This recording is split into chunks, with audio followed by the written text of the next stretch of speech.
नमस्कार दोस्तों, मैं आचार्य ध्यान आमीन। यहाँ अवधूत गीता का सूत्र जो है 56 पे हम बात कर रहे हैं। इस 56 में जो दत्तात्रेय जी जो हैं वो बोलते हैं अपने शिष्य को कि तू ज्ञान नहीं है, तू अज्ञान भी नहीं है और उसका संयुक्त रूप भी नहीं है। जो ऐसा जानता है कि मैं ज्ञान नहीं हूँ, मैं अज्ञान भी नहीं हूँ और इन दोनों से मिक्स जो है वो भी मेरा रूप नहीं है, और जो इस बात को जानता है और समझ गया वो समाधिस्थ हो जाता है। वो उस परम ज्ञान को में एक होता है और वो उसे समझता है और उसे फिर वो जीता है। तो इसमें दत्तात्रेय कहते हैं कि जिसे इस प्रकार का ज्ञान सदा रहता है वह जो है फिर ज्ञान से अलग नहीं है, वो ज्ञान के साथ एक हो गया। ठीक है, इससे समझने की कोशिश करें। यदि आपको लगता है, क्योंकि वो उसकी व्याख्या फिर नहीं कर पाता, यदि आपको लगता है कि आप ज्ञान हैं या आप अज्ञान हैं या उन दोनों का मिक्स रूप है, यहां साधक को इंटरनल अंदर डाउट होता रहता है, वो डाउटफुल रहता है।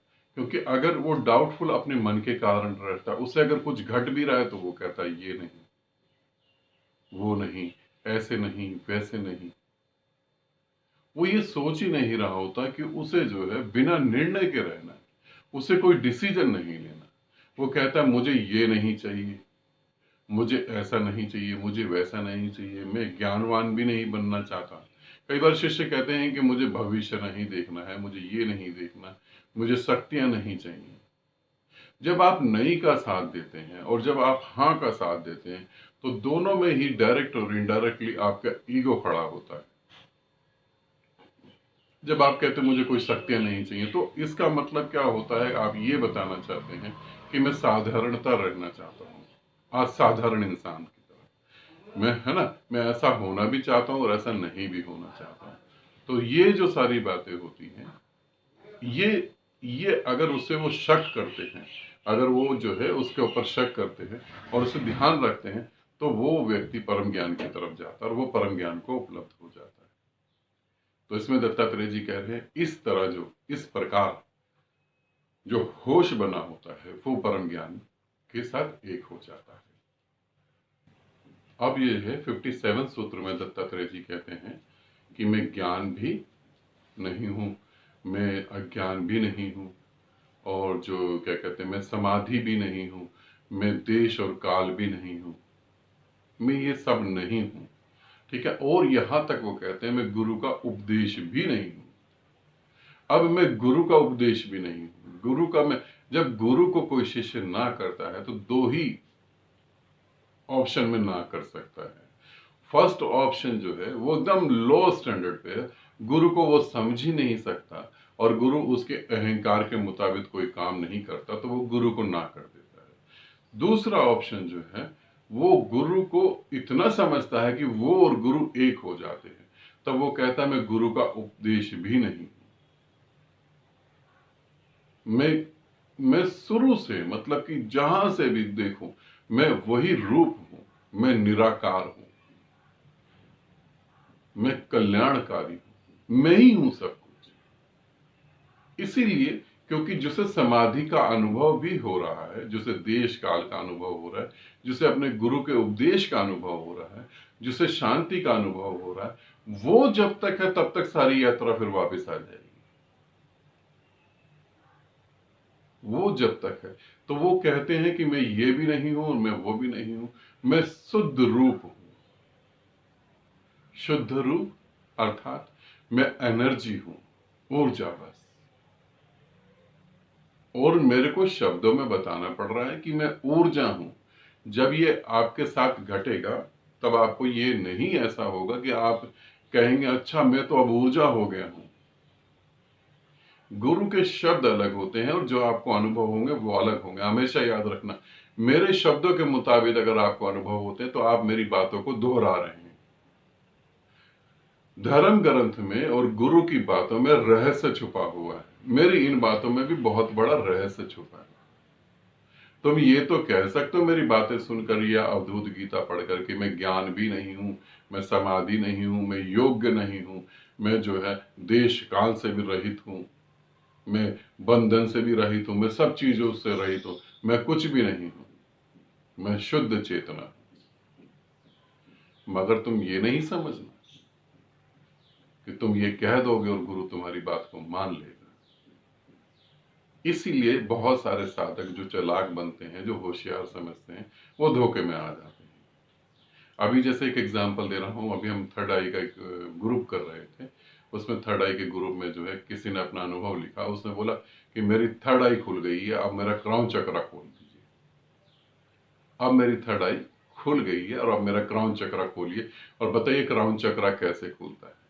अब ये साधक जो है ये सिर्फ जानकारी इकट्ठी कर रहा है। यहां ये साधक नहीं है, ये सिर्फ जानकारी इकट्ठी कर रहा है। और ये जानकारी किस लिए इकट्ठी कर रहा है? गुरु बनने के लिए। क्योंकि यदि तुम्हारी थर्ड आई खुल जाती है तो ये शब्द तुम कभी यूज ही नहीं कर सकते कि मेरी थर्ड आई खुल गई है। ये कभी यूज नहीं कर सकते। तो जब तुम शब्दों को यूज करोगे और उस भाव में उतर के भी यूज करोगे तब भी गुरु समझ जाएगा। तो ये सूत्र जो कहता है उसे समझे। फिर वो कहता है मैं गुरु का उपदेश भी नहीं हूं। ये अंतिम शब्द होगा कि अब गुरु और मैं जो है एक हो गए। ठीक है, अब हम अगले सूत्र की तरफ चलते हैं, उसे समझने की कोशिश करें। अब 58 सूत्र में दत्तात्रेय जी कहते हैं कि ना मेरा जन्म हुआ है, ना मेरी मृत्यु हुई है, ना ही मैं जन्मा हूं, ना ही मेरी मृत्यु है, ना ही मैं शुभ हूं, ना ही मैं अशुभ हूं, मैं इन कर्मों से भी रहित हूं। मैं शुद्ध चेतना हूं, शुद्ध आत्मा। शुद्ध चेतना, शुद्ध आत्मा मतलब ऊर्जा। अब इसे समझें। जन्म और मृत्यु शरीर के साथ घटित होती है। समझ रहे? जन्म और मृत्यु शरीर के साथ घटित होती है, तुम्हारे मन के साथ घटित नहीं होती। क्योंकि मन वही पुराने संस्कार और पुराने विचारों को लेकर आगे बढ़ता चला जाता है। मन तुम्हारे पूरे जीवन, जैसे मान ले तुम 70 साल जीते हो, तो 70 साल में जीने में जो तुमने एक्सपीरियंस करे, जो तुमने अच्छा बुरा देखा, जो सोचा, जो समझा, जिसे तुम जिए, उसको लेके वो आगे चलता है। कैसे चलता है? पहले हम एक एक स्टेप को समझ लें। शरीर के ऊपर मृत्यु और जन्म घटता है। क्यों? क्योंकि शरीर पैदा होता है और मर जाता है। ये ऐसे ही है जैसे हम एक घड़ा बना लें, एक मिट्टी का बर्तन बना लें। एक मिट्टी का बर्तन बनाए तो वो मिट्टी का बर्तन का एक आकार होगा, जैसे शरीर का आकार होता है। उस आकार को हम तोड़ सकते हैं, फिर दूसरा नया आकार उसी मिट्टी से हम बना सकते हैं।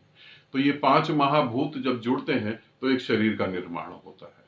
ये 5 महाभूत अलग होते हैं तो वो टूट जाता है। जुड़ने का मतलब है जन्म, टूटने का मतलब है शरीर पे मृत्यु। फिर वो जुड़ जाते हैं, फिर सब ऐसे ही हो जाता है।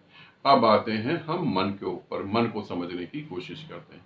मन जो है, जैसे एक आदमी है, एक आदमी जॉब पे जाता है, स्ट्रगल करता है, बहुत मुश्किल से पैसे कमाता है, अपने बच्चों को पालता है और वो देखता है कि मेरी वाइफ जो है ज्यादा खुश है, मेरी वाइफ बहुत खुश है। उसे क्या करना है? किचन में जाकर सुबह नाश्ता बना देना, बच्चों के लिए दिन का खाना बनाना, मेरे को लंच पैक कर देना, रात को जो है फिर खाना बना देना, बस। और कुछ झंझट नहीं है।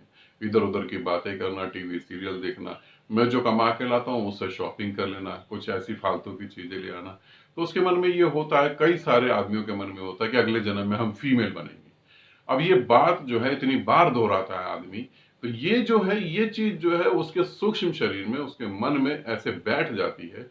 और जब वो मृत्यु को प्राप्त होता है तो जहां फीमेल का जन्म हो रहा होता है, जहां जो माँ बाप के प्रेम के कारण जो फीमेल का शरीर निर्मित होता है, फिर वो सूक्ष्म शरीर उस फीमेल में चला जाता है। तो शरीर पे मृत्यु और जन्म घटता है, मन पे कुछ नहीं, वो आगे और आगे और आगे की यात्रा करता है। मन और आगे की यात्रा क्यों करता रहता है? क्योंकि एक झूठी आशा होती है, आज जो सही नहीं हुआ कल सही हो जाएगा, आज मुझे दुख मिला कल मुझे सुख मिलेगा, इस जन्म में मैंने ऐसी जिंदगी जी, अगले जन्म में अच्छी जीऊंगा। ये जाने अनजाने उसके साथ चलता है और वो चलता चला जाता है, चलता ही चला जाता है। ध्यान करने से मन की मृत्यु हो जाती है। क्योंकि ध्यान करने से तुम ये जानते हो, मन का बेस जान जाते हो कि जो मन कह रहा है कि ये मिलेगा तो मैं खुश होऊंगा, वो मिलेगा तो मैं खुश होऊंगा, और जब तुम जो चाह रहे हो वो मिल भी जाता है तब भी तुम खुश नहीं होते। तो यहां पर फिर वो मन की मृत्यु होती है। तो यहां दत्तात्रेय जी अपने सूत्र में कह रहे हैं, ना तो मैं शरीर हूं, ना मैं मन हूं, मैं कुछ भी नहीं हूं और इनसे रहित हूं। मैं वो रूप हूं, मैं शुद्ध हूं। अब वो अपने शिष्य को इस तरीके से समझा रहे हैं कि तू समझ कि तू वही है और कुछ भी नहीं है। तो इस सूत्र में दत्तात्रेय जी इस तरीके से बताते हैं, ना तो मेरा कभी जन्म हुआ है, ना मेरा कभी मेरी मृत्यु होगी। ऊर्जा ना कभी जन्मती है, ना मरती है। जैसे कृष्ण गीता में बोलते हैं कि ना तो मुझे काटा जा सकता है, ना मुझे मारा जा सकता है, ना मुझे डुबोया जा सकता, ना जलाया जा सकता। वो उस ऊर्जा की ही बात कर रहे हैं। इसे समझ लेंगे। फिर दत्तात्रेय कहते हैं कि मैं गुण से ही, ये मेरा धर्म गुण है, मैं गुण से ही ऐसा हूं, स्वभाव से ही ऐसा हूं। ये मेरा धर्म गुण मतलब क्या है कि यही हूं मैं, और इसके अलावा कहीं कुछ भी नहीं, यही हूं मैं। इसे समझ लेंगे। ये आखिरी शब्द बहुत प्यारे हैं, इसे समझ लेंगे। अब इस 59 सूत्र में दत्तात्रेय जी अपने शिष्य को बोलते हैं कि यह जो आत्मा है, ये शरीर भी नहीं है और ये चलेमान भी नहीं है, गति भी नहीं कर रही है। मगर वो यहां सिर्फ ये बोल रहे हैं कि वो गति नहीं कर रही है, मगर यहां मैं ये बोलना चाहता हूं कि वो गति भी कर रही है। तो वो शरीर के बाहर भी है और शरीर के भीतर भी है, बाहर भी है और भीतर भी है। तो कैसे मैं उसे समाधि से और कैसे मैं उसे ज्ञान से जान सकता हूं? फिर मैं कैसे समाधि और ज्ञान से उसे जानूंगा? क्योंकि जो बाहर है और भीतर है, फिर आप उसे कैसे जान सकते हैं? ये समझ ही पर्याप्त है। ये समझ से ही सारा काम खत्म हो जाता है। फिर मेरा वो ये भी कह रहे हैं कि मेरा कोई जन्म नहीं हुआ, मेरी कोई मृत्यु नहीं हुई। और जब मेरा कोई जन्म नहीं हुआ, मेरी कोई मृत्यु नहीं हुई, तो फिर जानने वाला पैदा कहां से हो जाता है? फिर सोचे, जानने वाला कहां से पैदा हो जाता है? स्वभाव से ही मैं निराकार हूं। मगर हम इसे मान के चल नहीं सकते। इसे हमें प्रैक्टिकल करना होगा, इसे हमें प्रैक्टिकल समझना होगा। और वो प्रैक्टिकल कैसे होगा? वो प्रैक्टिकल ऐसे होगा, दत्तात्रेय की अवधूत गीता को हम सीधे सीधे नहीं ग्रहण कर सकते।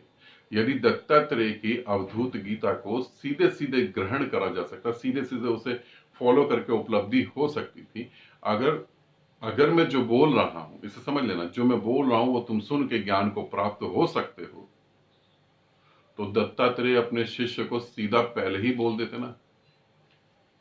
फिर वो समझा क्यों रहे हैं? जब आप गुरु के साथ नजदीक होते हैं, गुरु की फिजिकल बॉडी के साथ नजदीक होते हैं, तो आपको ध्यान साधना करने की जरूरत नहीं होती। क्योंकि जब आप नजदीक होते हैं तो आप एक ऊर्जा को महसूस करते हैं, एक बहुत ही एक अलग ऊर्जा को महसूस करते हैं। आपके शरीर में अपने आप ही सातों चक्र जागृत हो जाते हैं, आपको बहुत कुछ महसूस होता है। और जब आप गुरु के प्रेम में पड़ जाते हैं, तो फिर ये 24 घंटे छा जाता है। फिर वहां साधना की जरूरत नहीं होती, वहां मात्र शब्दों से चीजों को समझा जा सकता है। मगर ये दुर्लभ घटना है, ये किसी किसी के साथ घटती है, सबके साथ नहीं घटती। गुरु के पास आकर आप 2 घंटे, 3 घंटे, 4 घंटे में ये तो अनुभव कर सकते हैं, हाँ कोई ऐसी एक ऊर्जा है जिसके टच में आते ही हमें कुछ हो जाता है, हम कुछ और हो जाते हैं। मगर 24 घंटे उसमें रहना थोड़ा मुश्किल है।